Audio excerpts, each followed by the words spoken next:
నా చేయి కూర్చోరా అమ్మయ్య.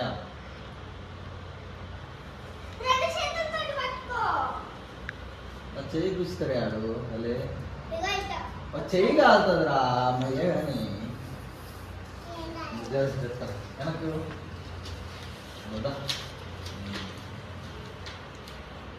మంచిగా నాయన అగరబత్తి వచ్చి ఆడుతారు ఏందాక ఇంతసేపు ఎట్లా ఏడ్చినంత ఎందుకు ఏడుస్తున్నాము?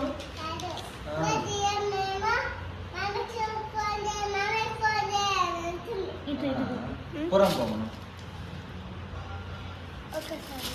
లడ్డు ఏమో ఫోటోగ్రాఫర్ అక్క నీకు నేనే వేసుకొచ్చిన ఇందాక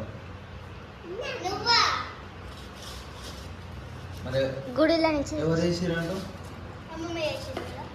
కొనుక్కొచ్చిన కష్టపడి పాలమ్మ